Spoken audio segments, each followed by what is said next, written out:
দুপুর বন্ধুরা, দুপুরে খাবার নিয়ে খেতে আসলাম। তোমাদের দাদাভাইকে ইনসুলিন দিয়ে, তোমার দাদাভাইকে আগে দিয়ে দিয়েছি, যেহেতু ইনসুলিন দেওয়া হয়ে গেছে। কি রান্না করছি তোমাদের কাছে বলি। বেগুন আর সিম দিয়ে মেথি শাক করেছি। দেখো, শুকনো লঙ্কা ফোড়ন দিয়েছি। তোমার দাদাভাই শুকনো লঙ্কা দিয়েছে একটা, শুকনো লঙ্কা খাওয়ার নিষেধ, তবু ওই শুকনো লঙ্কাই খাবে। প্রত্যেক দিন এই অশান্তি আমার আর ভালো লাগে না, জানো তো। পাইনি মানে কি, তোমাকে কত দেবো শুকনো লঙ্কা? নাও খাও, বিরক্ত লাগে। যেটা খাওয়া নিষেধ সেটাই তোমার খেতে ইচ্ছা করে। আর মা করেছে ছোলা দিয়ে আর বাদাম দিয়ে কচুর শাক, তোমাদেরকে তো দেখালাম। ওদের দাদাভাই খাওয়া নিষেধ কচুর শাক, তবু এদেরকে এইটুকুনি দিয়েছি, যেহেতু সামনে বসে খাবো, না দিলে না। আর করেছি এই বছর এই প্রথম আজকে পেঁয়াজকলি আনা হয়েছে। পেঁয়াজকলি দিয়ে ফুল দিয়ে ফুলকপি দিয়ে গাজর দিয়ে আলু দিয়ে একটু ভেজেছি। আর এনেছিলাম দেখো কাতলা মাছ দিয়ে ফুলকপি দিয়ে আর নতুন আলু দিয়ে ধনে পাতা দিয়ে ঝোল করেছি। এই হচ্ছে আজকে দুপুরের আমাদের খাবার দাবার। আজকে রাতেও এই খাবারই হবে, রাতে এক্সট্রা কোনো খাবার হবে না। আর রাতেবেলা রান্না করব, তবে সোয়াবিন দিয়ে আর ডিম দিয়ে একটা তরকারি করব, যেহেতু তোমাদের দাদাভাই কালকে ডায়ালিসিস আছে। রাতেবেলা তরকারিটা করে রাখবো, আর সকালবেলা ভাতটা করব, করে খাবারটা নিয়ে যাবো। কারণ পয়সার কারণে আমি প্রত্যেক দিন না খেয়ে থাকছি, খুবই অসুবিধা হচ্ছে।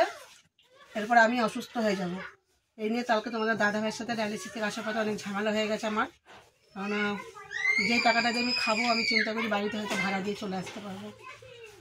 এখন খুবই অসুবিধার পর আমি অসুস্থ হয়ে যাব। আমার অসুস্থ মানে শরীর খারাপ লাগছে।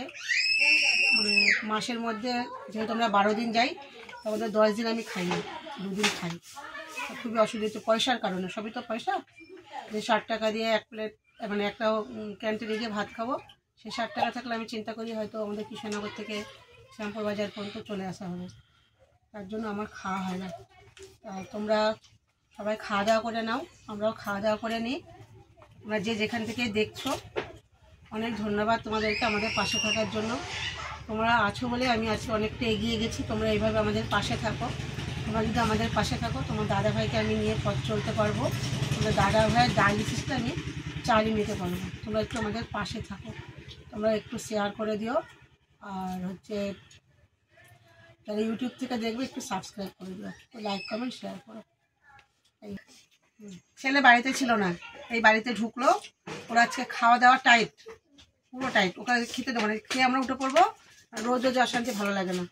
ভাইপোকে বললাম খেতে আসতে, ও এখন খেলায় মত্ত, ও খাবে না। 2টো মাছের লেজা আছে, কাতলা মাছ, 3 জন নিয়ে কাটাকাটি করবে, কাকে দেবো জানি না।